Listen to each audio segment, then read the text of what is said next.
Сайн мэцгаано та бүхэндээ энэ өдрийн мэндийг хүргэе. Цэкрум эхлэхэд бэлэн боллоо. 1997 оны 3 сарын 18-ны шөнө Токиогийн Маруйо Мачад дах 15 давхар барилгын урд нэг машин багтаж явхад ч хэцүү нарийнхан гудамж байдаг. Цаг агаар хүйтэн харанхуу гудамжинд салхинаас өөр чимээс сонсогдохгүй ба ойрхон байх шинсээ метроны буудлын гэрлэл харанхуу гудамжинд баг зэрэг гэрэл гаргадаг. Метроны буудлын урдах замаар өнгөрвөл жижигхэн хоолны газар байх ба эндээс нэгэн залуу гарч ирнэ. Энэ хүн бол хоолны газрын менежер Маруи. Түүнд хийх ажил байсан болохоор хоёр давхрынхаа офис суужгаад гарч иржээ. Ингэж явжгаад хажуу барилгын хаалганд төгжээтэй байлуу яалаа гэж хэсэг боддог. Маруи хоолны газарт менежер хийхээс гадна давхар тэр байрыг хариуцж ажилладаг байсан. Холбоо барилга юм байна л да. Нэг нь 4 давхар, нөгөөх нь 2 давхар. Хоёуланг нь Маруи хариуцдаг. Нэг эзэнтэй болохоор энд ихэвчлэн гадаад хүмүүс амьдардаг болохоор Маруид бүх өрөөнүүдийн түлхүүрийг өгөөд гадаад хүмүүстэй харилцах ажилд алгасан бөгөөд Маруи ажиллаж сайн хийж түрээслэгчдтэй хэл амаасаа ойлголцдог. Маруи хажуугийн барилгад байх 101 тоот өрөөг онгойлгож үздэг. One room гэж ойлгоход болно. 101 тоот өрөөнд хэдэн сарын турш хүн амьдраагүй. Түрээслэгч байхгүй учраас тог, газ гэд бүгдийг нь тасалсан ч юмыг яаж мэдхүүгээд хаалгыг татаад үзтэл онгойж ив. Маруи оролгүй толгоогоо шагаагаад хартал үүдэнд эмэгтэй хүний нэг хос гутал зэрэгцүүлээ тавьсан байв. Хаалга нээгээд ороход хамгийн түрүүнд 0 болон галт тоогоо харагддаг. Цаашаа явхаар том өрөө идэм байна. Гэтэл том өрөөнд хөвтөж байгаа эмэгтэйгийн дээд хэсэг нь харагдана. Маруи энэ байранд Непалууд амьдардаг байсан болохоор Непал үнэ үү гэж асуусан ч хариу байсангүй. Маруи хэн нэгнийх нь найз охин юм бахта сэрээд өөрөө явах үзгээд тэр чигт нь үлдээгээд хаалгаа агаад явдаг.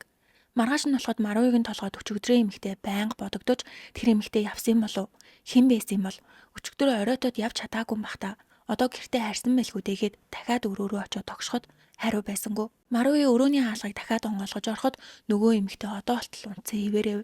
Үүднээс эмэгтэйгийн зөвхөн цээж хэсэг нь харагдчихсэн учраас Маруи тэсгээ болж тотгошоо ороод яагаад энд орж байгаа юм бэ гэд ойртол эмэгтэйгийн хөлн нунжаад яаж чарсан зүгээр биш байлаа. Нэмээд өмхийн үнэр хангалдаг. Эмэгтэй унтчихсэн биш аль хэдийнэ үхээд хүүтэн цогцолж ялцраад эхэлсэн байжээ. Эхлээд Маруид өмхийн үнэр үнэртэйгүй ч маргааш нь ирэхэд хамар сэтлэг шахсан гэн. Хохирогч эмэгтэй 39 настай Ватанабе Ясуко 10 хоногийн өмнө ээж нь охин маань гэртээ ирэхгүй байна гэж цагдаад сургаггүй алга болсон дуудлага өгчээ. Гэтэл охин нь эндээс хүүтэн цогцолж олцсон. Ясуко Шибуяд дэдэг буудлын гудамжинд байнга харагддаг байсан. Ялангуяа шөнө энэ гудамжаар явах юм бол заавал Ясукод таарна гэсэн үг. Мөн хэргийн газрын ойролцоо ажиллаж амьдардаг эрэгтэй хүмүүс хүртэл энэ эмэгтэйг доор хаяж нэг удаа харсан байдаг. Учир нь Ясуко шөнийн цагаар гудамжаар явж байгаа эрч өдрөө очиод санал тавьдаг. Ямар нэг байгууллагад харьяалагддаггүй хуваараа идэм байна. Гэтэл Ясукогийн жинхэнэ мэргэжлийг сонсоод хүмүүс бүгд гайхсан. Тэрээр Токиогийн нэлээд алдартай компанид өдөр нь костюм өмсөж цэвэрхэн хувцалж ажиллаад оройн ийм аюултай харанхуй гудамжинд биеэ үнэлдэг байсан. Энэ эргийг Японд мэдгүй хүн бараг л байдгүй гинэ. Өнөөдөр бүгдээрээ Токиогийн цахилгаан эрчим хүчний элит ажилчны үхлийн талаар ярилцсан. Нэлийн алдартай эрэг болохоор үлдсэн хүмүүсээ байвал алхасаарай. Алдартай болсон шалтгаан нь хэрэг ил болох үед хүмүүс Токиогийн цахилгаан эрчим хүчний газар ажилладаг элит эмэгтэй ажилтан тэр компанид өндөр цалин авдаг мөртлөө яагаад хар шөнөөр биеэ үнэлж явд юм бол гэх мэтэр хүн амны эргээс илүү хохирогчийн давхар ажил амьдралын талаар мэдэх нь Япончуудын хувьд хамгийн том ярианы сэдэв болсон. Эхлээд бүгдээрээ барилгын талаар ярилцъя. Энэ авь тэр чигтээ 6 цэнгэлийн газраар дүүрэн буудал ихтэй бөгөөд жоохон яваад Шибуя метроны буудал гарч ирдэг. Хүн олон цуглардаг газар учраас ажлын байр ихтэй болохоор гадаад ажилчид, хууль бус цагаачид, ядруу амьдралтай хүмүүсийн авир их байдаг гинэ. Маруигийн ажилдаг хоолны газрын барилга нь 4 давхар, хажууд нь байгаа нь 2 давхар модон байшин. Энэ зурган дээр байгаа өрөөнөөс Ясуко олцсон. 1 давхар 101, 102, 103 гэсэн өрөөнүүд байдаг бол 2 давхарт 201, 2, 3 гэд нийт 6 өрөөтэй. Ихэнхийг нь богино хугацаагаар түрээсэлдэг. 101 тоот өрөөнөөс Ясукогийн цогцос 1997 оны 3 сарын 19-ний 3 дахь өдөр олцсон. Цагдаа нар дуудлага аваад тэр дороо хэргийн газар ирж хаалгыг нээхэд жижигхэн Япон маягийн өрөөнд Ясуко тааз руу харсан байдалтай хэвтжээв. Нүүрэнд нь цохиулсан болон хоолойг нь бос уулмөр илэрсэн. Яаж чарсан насураад нилээ тонсон байх ба хажууд нь Ясукогийн шаргал хүрэмцүнхтэй нь хамт үлгөөтэй байв. Цүнхэн доторхыг шалгахад дэвтэр байсан. Дотор нь өнгөрсөн хугацаанд биеэ үнэлж унтсан эрчүүдийнхээ жагсаалтыг найруулчлан бичсэн байдаг. 1996 оны 11 сараас эхлээд нэр, утасны дугаар, хэдэн төгрөг авсан гэх мэт. Хэрвээ нэрийг нь мэдэхгүй бол гадаад гэж маш нягт нэмэ бичжээ. Утасны дугаарыг нь бичсэн холбогдох боломжтой нийт 88 үнийн нэр байсан. Цагдаа нарын олсон 2 дахь нотлох баримт бэлгэвч нойлын усанд хөвжсэн гинэ.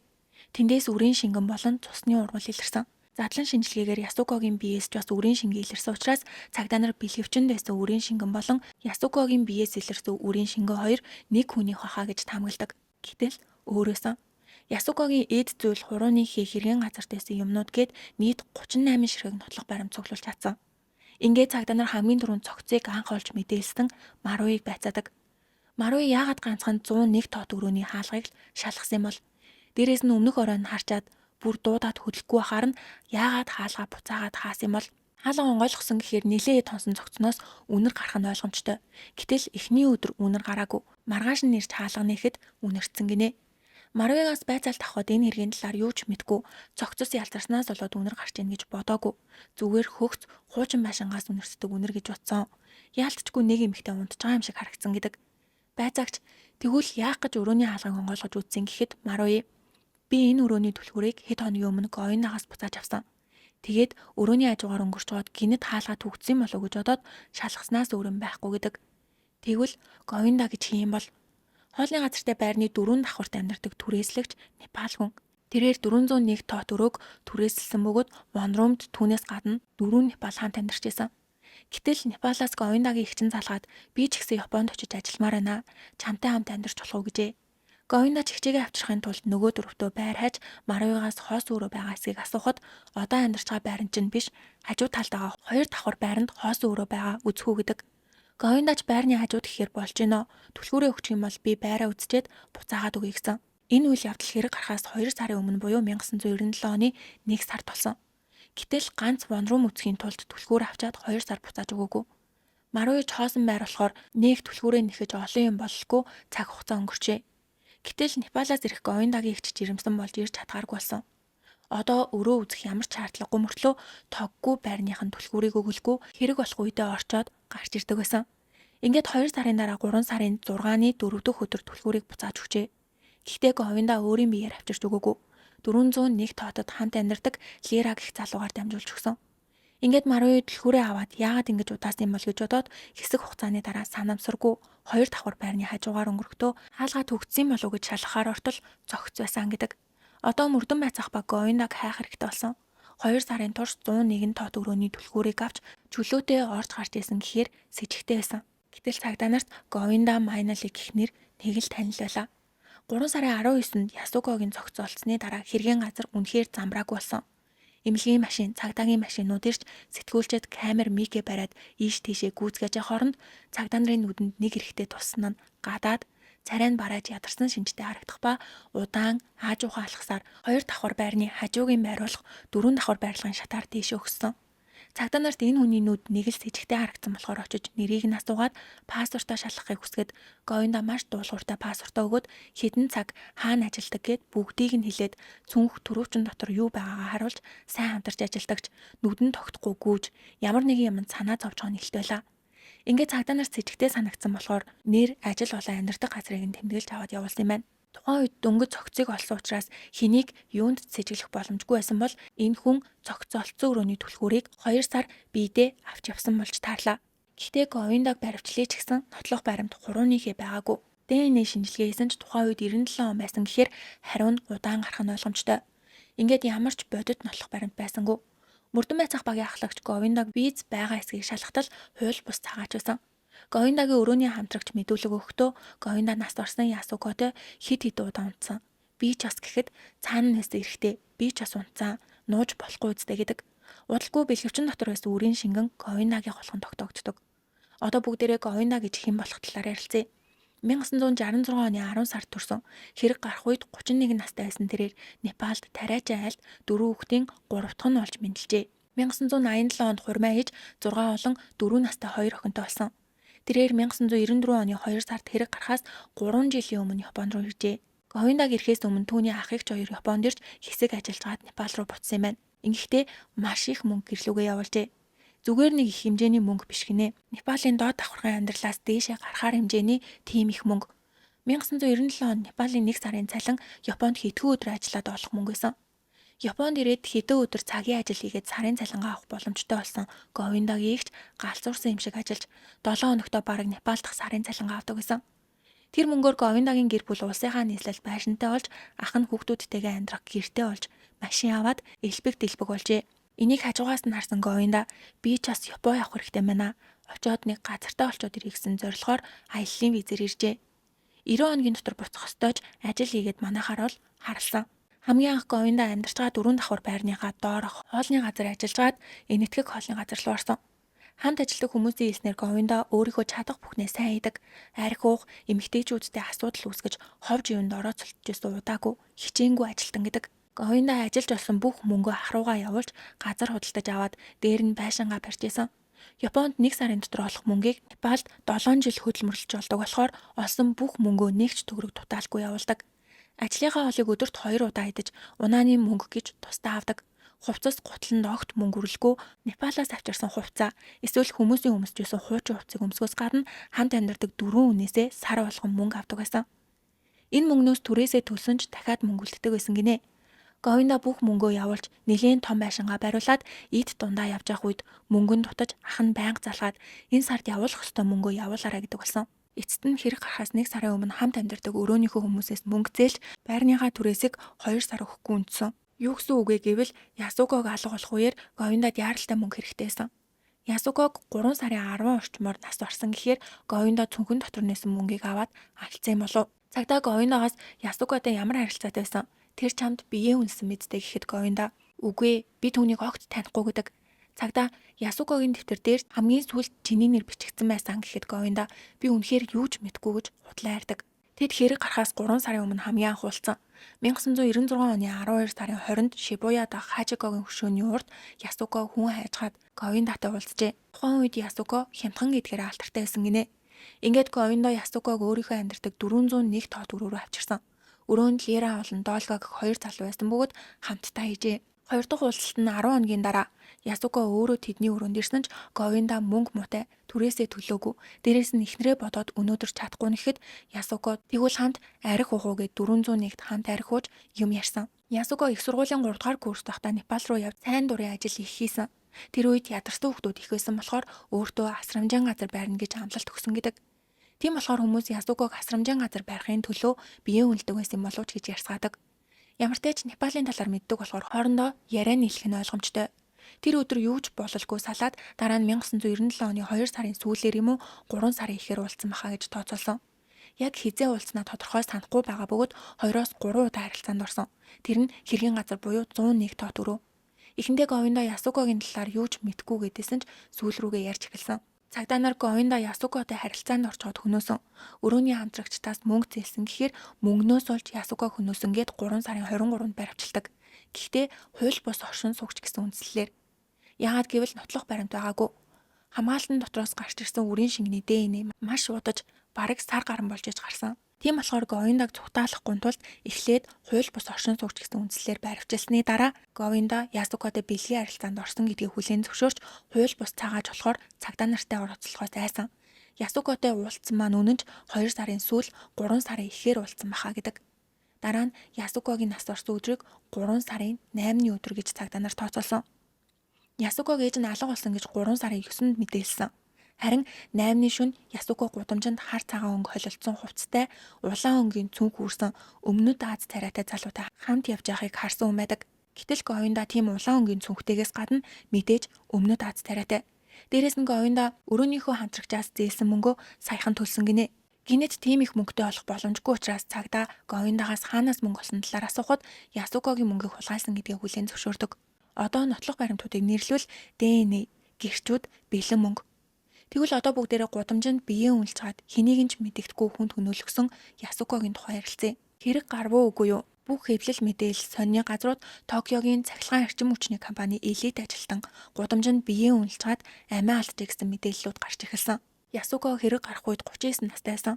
Ээжийнх нь тал нэлээд тажгүй амьдралтай бөгөөд өвөө нь улсын дээд сургууль төгссөн профессор хүн. Ээжийнх нь дүүнэр бүгд улсын их сургууль төгссөний хоёр нь эмч мэргэжилтэй. Ээж нь хэрэг гарах үеэр Японы эмэгтэйчүүдийн их сургууль төгссөн. Нөхөртөөгөө гэрлээд 1957 онд том охин болох Ясуго төрж дараа нь 1963 онд дахиад нэг охинтой болсон. Ясугогийн аав нь багаасаа Токиогийн алдартай дунд ахлах их сургуульд сурч төгсөөд Токиогийн эрчим хүчний газарт ажилладаг. Иймэрхүү том компаниуд аль болох элитүүдийг авах гэж хичээдэг. Тэр олон хүн дундаас ажлаа сайн хийж бүр гүйцэтгэх захирлын албан тушаал хүртэл явж чадсан. Ясуко аав ээжигээ дуурайгаад хичээлдээ сайн болохоор хамгийн нэр хүндтэй охидын дунд сургуульд орч чаджээ. Аав нь хагартлаа баярлж бараг таарсан хүн болгондоо манай охин энэ сургуульд орсон гэж гайхуулдаг. Энэ гэр бүлд ямар ч санаа зовох зүйл байгаагүй. Гэр оронтой, элбэг дэлбэг, аав нь том компанид ажилладаг, хоёр хүүхэд нь онд сурч, ээж нь өндөр боловсралтай. Ялангуяа ээж нь хоёр охиныхоо боловсролд маш их анхаарч бүр нүүжээс удаатай гинэ. Ясуког их сургуулийн 2 дугаар курст байхад аав нь хорт авдраар нас барсан. Энэ нь Ясукод маш хүнээр туссан гэдэг. Гэтэл энэ үед ээж болон аавынх нь тол хоорондоо таарамж муутай байсан гинэ. Шалтгаан нь Ясукогийн ээжийнх нь гэр бүл маш баян болохоор аавынх нь гэр бүлийг үл тоодог. Аавынх нь гэр бүл санхүүгийн хувьд хүндрэлтэй байсан болохоор багасаа л юмар дутагдж өссөн бол ээж нь эсэргээрээ. Ингээд аавынхаа үүрдэг хариуцлагыг өөрөө үрхийг хүссэн бөгөөд ажил дээрээ ч бас асуудалтай байсан. Ясуко сургуулаа төгсвөө үгүй 1980 онд аавынхаа ажилдаг Токиогийн цахилгаан эрчим хүчний компанид ерөнхий ажилтнаар орсон. Тухайн үед хүйсийн ялгуурлал маш их байсан. Японд кинтохо буюу эрэгтэй эмэгтэй хүмүүсийн хөлмөр эрхлэлтийн тэгш байдлын хууль гэдэм байна. 1985 онд батлагдсан бол Ясуко энэ үйл гарахаас 5 жилийн өмнө ерөнхий ажилтнаар ажилд орсон. Ерөнхий ажилтнаар дандаа эрэгтэй хүмүүс доороос нь дээшээ ахих маягаар ажилдаг бол эмэгтэйчүүд аяг тавг угаах, зөөх, утасны дуудлаганд хариулах, хэвлэх гэх мэт ажлуудыг хийх нь энгийн зүйл байсан. Ажилтгаа эмэгтэйчүүд гурим хийх юм бол ажлаасаа гарах шаардлагатай. Энэ нь ч бас энгийн зүйл. Ерөнхий ажилтан залуугийн хувьд тогтмол өндөр цалинтай, насан турштай ажилтай гэх мэтээр хүлээж авдаг. Харин эмэгтэйчүүдийг офисын эмэгтэй гэж нэрлэдэг байсан. Ясуко 13 жил ажиллаж төлөвлөлт санхүү хариуцсан дэд захирал болж тушаал дэвшсэн. Мэдээж амар байгаагүй. Түүнд тушаал ахих боломж олддоггүй байсан. Ажлынхантайгаа гарч чадахгүй өдрөө хоолой ганцаараа идэж бүр ярихаа болсон. Өөрийг нь хүрээлсэн эрэгтэй ажилтнуудтай тасаж чадахгүй. Эцэст нь Ясуко 28 настайдаа хоол идэж чадахгүй бүр юм уусан ч бөөлжөд гарахтаа өвчин туссан. Дээрээс нь тухайн үед 20 насны сүүл 30 насны эхэнд явж байгаа бол эмэгтэйчүүд гэр бүлтэй болж хүүхэдтэй болох бэлтгэлээ идэг болохоор эргэн тойрных нь хүмүүс хизээ хүүхэдтэй болох юм. Ядаж уулздаг хүн байгаа мó? Одоо болтол ажиллаад байгаа мó гэцгээдэг. Ажил, гадуур гээд ийм их стресстэйсэн бол ядаж гэртээ ирээд 50 байх ёстой ч аав нь нас орсноос хойш тэтгэлтэй байгаа ачаанаасаа салж чадаагүй. Өөрийгөө гэр бүлийнхээ төлөө хариуцлага хүлээх ёстой гэж бодхоос гадна дээрээс нь ээжтэйгээ тийм сайхан харилцаатай байгаагүй. Багаас нь зөвхөн хичээл гэдэг байсан. Тэрний ачаар нэр хүндтэй их сургуульд орж ажилтай болсон ч Ясуко аз жаргалтай байгаагүй. 80-аас 90-ад оны үед Японд гэрт нь нөхрийнх нь ажлын хүмүүс ирэхээр эхнэр гэрийн эзэгтэй нар бүхэлцөөд хоол унд бэлдээд урдуур агуур нь гүдэг байсан бол Ясукогийн ээж огт тийм байгаагүй. Тийм болохоор Ясуко хэрвээ ээж аавыг арай илүү халамжилсан бол ийм эрт нас барахгүй байсан гэж дотроо буруутгадаг байсан гэж таамагладаг. Хэрэг гарахын өмнө Ясукогийн ээж нэг танилдаа хоёр дахь охинтойгоо сайн ойлголцоод болоод идэг мөртлөө Ясукотой чадахгүй байна. Олигтой юм дуурахгүй гадагшаа гараад орж ирэхээрээ өрөөндөө ороод хаалгаа хаачдаг. Миний охин мөн ч гэсэн харьцахад хэцүү байна гэжээ. Ясуко 32 настай хамгийн анх бааранд цагийн ажил хийж эхэлсэн. Хэрэг гарахаас 1 жилийн өмнө Ясуко Саяга гэдэг нэрээр биеэ үнэлдэг байжээ. Зөвхөн хагас бүтэн сайн болон ажлын цагийн дараа идэг. Өдөртөө ажиллаа тараад метроны буудлаар орж хувцас солиод гудамжны утаснаас буудлын руу залгаж ажил байгаа үгүйг асуугаад хэлсэн аягийнхан дагуу явдаг. Ихэвчлэн Шибуя руу явдаг байсан. Ажлаа хийгээд дуусвал дахиад гудамжны утаснаас залгаад дараагийнхаа газрыг асууна. Хэрвээ байхгүй гэвэл ойрхон дэлгүүр орж юм идэнгээ хүлээж хаад дахиж очиж залгадаг. Тухайн үед ажилдаг байсан буудлын менежер хэлснээр Ясуко үнэхээр идэвхтэй ажилдаг байсан гэн. Ямар ч үйлчлүүлэгчээс хамаагүй заавал явуулаад өгөхээс гадна ажлаа дуусгаад маргааш ч бас их ажил болж өгөөрэй гэж хэлээд уцаа салгадаг. Ажил байхгүй өдрөө гудамж руу гарч эсвэл Хажигогийн хөшөөний тэр авд очиж хүмүүс хайдаг байжээ. Маш хямд үнээр залуучуудтай уулздаг байсан болохоор мөнгөний төлөө ийм зүйл хийгээгүй юм шиг харагддаг. Цогцолдох үед Ясукогийн цүнхнээс тураах юм болсон. Тэрээр 160 см өндөртэй 45 кг жинтэй мөртлөө яагаад тураах юм уусан бол дээрээс нь яаж аваад тэр хүүтэн 101 тоот өрөөнд орсон юм бол цагдаа нарын тооцоолсноор хэрэг гарсан өдөр 3 сарын 8-ны хагасаа өдөр. Яагаад гэвэл Ясуко энэ өдөр гэрээсээ гараад буцаж ирээгүй. Ингээд 9 дээж нь цагдаад мэдгдсэн. Хагасаа өдөр Ясуко 12 цаг 30 минутанд гэрээсээ гарч утасны бүхээгээс залгаад үйлчлүүлэгч байгаа үгүйг асуудаг. Гэтэл энэ өдөр үдээс хойш 5 цаг 30 минутаас нааш ажил байгаагүй учраас Ясуко тэгвэл би өнөөдөр ингээд тарлаа. Маргааш холбоо баригээд Юртигшгээ Шибуягийн гудамжаар алхаж үйлчлүүлэгч хайдаг. Гэтэл санамсаргүй ч юм уу эсвэл холбоо бариад ч юм уу өмнө нь үйлчлэлтээс нь 50 настай эрэгтэйтэй уулзаж буудал орохынхоо өмнө дэлгүүрээс үдэн авч ицсэн. Дэлгүүрийн худалдагч Ясуког маш сайн сандаг. Яагаад гэвэл байнга орж ирэх болгондоо үдэн савлуулж аваад гардаг байсан юм байна. Ямар ч тач дэлгүүрийн ажилтны Ясуког харсан цаг нь оройн 6 цаг 40 минут. Үүний дараа Ясуко үйлчлүүлэгчтэйгээ 3 минутын зайд байх Кристалл гэх буудлын руу ордог. Эндхийн байнгын үйлчлүүлэгч юм байна.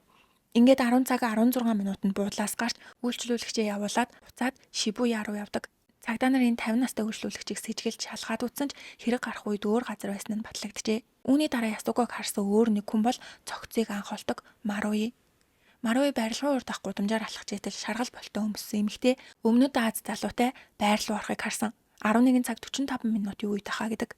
Маруи өмнөд Аз залуу гэж хэлснээс биш Говинда гэж хэлээгүй. Хэрвээ үнэхээр Говинда мөн байсан бол царайг нь танихгүй өнгөрөх боломжгүй байх. Говинда ч өөрийгөө биш гэж эрс эсэргүүцдэг. Ясуко манай гэрийн шатан дээр намайг хүлээж исэн нь үнэн ч 3 сарын 8-нд биш. Тэрнээс өмнө 2 сарын сүүлээр 25-наас 3 сарын 2-ны хооронд уулзсан гэдгийг хүлээн зөвшөөрч гинэ гэдэг. Нэг өдөр Говинда ажиллаа тараад иртэл Ясуко үүдэнд нь суугаад өнөөдөр яахыг нь асуухад Говинда хэсэг бодцоод 101 тод өрөөг онгойлгосон. Тэр үед Ясуко өөрөө цүнхнээсээ хамгаалалт гаргаж өгсөн. Хэрэглэж дуусаад хогийн савж байхгүй цэвэрлээгүй өрөө болохоор 0-т хайсан гэдэг. Тийм бэлгэвчийг Кристалл хотойлд үнгүй өгдөг гинэ. Ямар ч тач Говинда тэр өрөөнөөс гарахтаа хаалгаа түгжээгүй. Дүгнэлт нь 3 сарын 8-нд огт Ясукотой уулзаагүй. Миний эргэлсэн хамгаалалт олдлоо гэд би алсан гэсэн үг юм уу гэж хүчтэй эсрүүцдэг. 3 сарын 22-нд Говинда хууль бус оршин суугч гэсэн үндслээр баривчлагдаж шүүх хурал нь 2 сарын дараа 5 сарын 20-нд болсон. Нэг жилийн 20 ялаар шийтгүүлсэн бөгөөд шүүхтэр хүн амны эрхт буруутгагдаж дахиад баривчлагдсан. Тэр үед ДНХ хариу гарсан юм байна. Мөн барилгын подвал баар байх ба нэг үйлчлүүлэгч Ясуко Говинда хоёртой төстэй хүмүүс барилгын хажуугаар өнгөрсөн гэдэг. Энэ хүн зүүн өмнөд Аз царайтай гэж хэлээгүй. Говиндатай төстэй гэж хэлсэн. Энэ уртл харахаар Говинда хэрэгтэн шиг харагдаж байна. Нотлох баримт, эд мөрийн баримтууд байна. Гэтэл энэ мөрдөн байцаах ажиллагаа нь маш том асуудал байсан нь зорилгот шалгалт хийсэн. 101 тод өрөөний түлхүүр Говиндад 2 сарын турш байсан болохоор анхнаасаа хэрэгтнийг Говинда гэж бодож хэргийг шалгасан гэсэн үг. Гэтэл Говинда өрөөнийхөө хамтрагчаараа дамжуулж Маруигийн түлхүүрийг 3 сарын 6-нд өгүүлсэн байдаг. 3 сарын 8-нд Ясуко нас орсон гэхээр тухайн үед Говинда түлхүүр байгаагүй гэсэн үг. Гэтэл цагдаа нар Говинда Лера 2 нийлж худлаа яриад байна гэд Лераг дуудаж 6 биш 10 юм шүү. Түлхүүрийг 3 сарын 10-нд өгсөн заа юу гэд хорж эрүүдэн шүүдэг. Лера өмнө Солонгост очиж ажиллагаад баригдаж Японд руу ирээд дахиад хууль бусаар оршин суудаг гэж баригдсан. Нилээ удаан зодуулж нүдүүлсний эцэст мэдүүлгээ өөрчилж 3 сарын 10-нд түлхүүрийг буцааж өгсөн болгодог. Маруи ч бас тэр үед хаан сайн санахгүй байна. Цагдаагийн хэлсэн зүв байх гэдэг. Лера зодуулаад эмнэлэгт хэвтэж хэсэг хугацааны дараа суллагдахад нь цагдаа ажил олж өгсөн гэдэг цуу яриадаг. Дээрээс нь одоо болтол маргаантай байдаг нэг зүйл бол хамгийн чухал нотлох баримтыг үл тоосон. 3 сарын 12-нд Ясукогийн төрөвч олцсон. Гэрээс нь эсвэл хэргийн газраас биш Скамо гэх нэлээд аслагдсан айлын хашааны гаднаас олцсон бөгөөд дотор нь метроны тасалбар, хадгаламжийн дэвтэр, нэрийн утас олцсон ч Ясукогийн нэртэй биш. Шал өөр танихгүй эрэгтэй нэрийн утас гарч ирсэн. Скамон хэргийн газраас машинаар 30 минутын зайтай. Гэтэл Говинда хэрэг гарсны дараач тогтмол ажилдаа явж исэн ба энэ газар нь маш олон гудамжтай учраас эндхийг мэддэг хүн л биш бол ороход явхад хэцүү гинэ. Энд Иран, Бангладеш гээд гадаад цагаачид их амьдардаг. Цагдаа нар төрөвчнээс хурууны авсан ч Говиндагийнх гарч ирээгүй. Уг нь Ясукогийн төрөвчнээс хэрэгтний хурууны хий гарч ирэх магадлал өндөр байсан ч цагдаа нар хайхрамжгүй андаж хэнийг гэдгийг нь илрүүлээгүй. Мөн үүнтэй адилхан хэрэг гарсан өрөөнд дотроос нилээн их хурууны хий илэрсэн. Энд Ясуко өмнөх түрээслэгч нарын хурууны гарсан ч Говиндагийнх байгаагүй. Хэдий Ясукогийн дэвтэр дээр хамгийн сүүлд Говиндагийн нэр бичигдсэн ч өөр зөндөө олон хүмүүсийн нэр байсны дунд Токиогийн цахилгаан эрчим хүчний компани удирдлагууд дарга нарын нэр байсан ч цагдаа нар энэ хүмүүсийг VIP гэж нэрлээд мөрдөн байцаалтаас хассан. Дараа нь шүүх хурлын үеэр шүүгч цагдаа нараас яагаад дэвтэр дээр байсан хүмүүсийг бүгдийг нь шалгаагүй талаар нь асуухад Говиндагаас өөр хэн ч харагдаагүй гэдэг. Эцэст нь Говинда ганцаараа хүн амны эргээр яллагдсан. 1997 оны 10 сард эхний шүүх хурал боллоо. Говинда маш тайван суугаад би ямар ч эмхтэн хүн алаагүй гэдэг. Хэргийн газраас 2 эрэгтэй хүний үрийн шингээ олцсон бөгөөд нэг нь Говиндагийнх мөн бол нөгөөх нь хэнийх болох нь ил болоогүй. Цагдаа нар Ясуко 3 сарын 8-ны шөнө 11 цаг үед нас орсон гэж тооцоолсон ч Говиндагийн ажилдаг хоолны газар 10 цаг таадаг. Ингэж хаасан ч гэрлүүгээ явахын тулд дор хаяж 1 цаг 10 минутаас цаг 30 минут зарцуулдаг. Дараа нь Ясукотой уулзаж янзан бүр болсон бол 11 цаг өнгөрөөд 12 цаг бараг 1 цаг болох нь ойлгомжтой байсан. Мөн хэргийн газраас олцсон ДНХ хэрэгтнийх байх магадлалтайгээд шүүх Говиндагийн талд шийдвэр гаргасан ч прокурорын тал эсэргүүцэж 8 сарын дараа 2 дахь шүүх хурал нэгдэж шийдвэрийг хүчингүй болгоод Говиндаг гин буруутай гэж шийдсэн. Хэргийн газраас Говиндагийн үрийн шингэнтэй хамгаалалт үс гарч ирснээс гадна хэрэг гарсны дараа гинэт танилдаа 100 мянган йен өгсөн. Тэр нь Ясукогийн мөнгө байсан гэж үздэг. Өмгөөлөгч давж заалтсан ч шүүх шийдвэрээ баталж Говиндад бүх насаар нь хорхол өгсөн. Энэ нь Японд байдаг Непалчууд болон Непалтаач бөө юм болж шудраг бус байна гэдэг бол нөгөө талд Японы цагдаа нар үдшилэг хийх нь холгүй байсан. Анх Говиндаг баривчлагдах үед нотлох баримт байхгүй. Шүүх хуралж болоогүй байхад том эрэг шийдлээгээд бөөн баяр болцохоос юм байна. Харин Японы хуульчдын холбооныхон гадаад сул дорой ямар ч хүчгүй үнийг буруутглаа. Энэ хүн бол гин буруугүй гэж жагсдаг. 2011 онд Говиндаг баривчлагдсанаас 14 жилийн дараа хэргийг дахин дээд шүүхээр шийдвэрлүүлэх хүсэлт гаргаж дахин дүгнэх хэрэгтэй гэж үзсэн. Нэмэлт нотлох баримт болгож Ясукогийн биенээс олцсон өөр эрэгтэй үний үрийн шингэнийг хадгалсан байсан. Дээрээс нь Ясукогийн хөлний өмснөөс илэрсэн ДНХ, үрийн шингэний ДНХ хоёр нэг хүний холгон тогтоогдсон. Ингээд 2012 онд Говиндагийн ялыг түтгэлзүүлж тэр дорн Непал руу буцаасан. 15 жил шоронд хоригдох хугацаанд хамгийн хэцүү байсан зүйл нь 5 жилийн өмнө аав нь нас орж оршуулах хослолтод орж чадаагүй. Одоо эх орондоо гэр бүлтэйгээ сайхан амьдарч байгаа. Нөхөн төлбөр болгож хоригдсон нэг өдрийн тоог 12,500 йенээр тооцож 68 сая йен авсан юм байна. Гэхдээ одоо ч Говиндаг хэрэгтэн мөртлөө суллагдаж бүр нөхөн төлбөр авлаа гэж ярих хүмүүс ч байдаг. Ямар ч тач жинхэнэ хэрэгтнийг олж чадалгүй 2022 онд хэргийн хөөн хэлэлцэх хугацаа дууссан. Өнөөдрийн бичлэг маань энэ үрээд дууслаа. Таалагдсан бол суугтаа лайк болон subscribe дарахаа бити мартаарай. Миний инстаг дагахаа мартваа дараагийн бичлэгээрээ уулзтлаа. Түр баяртай.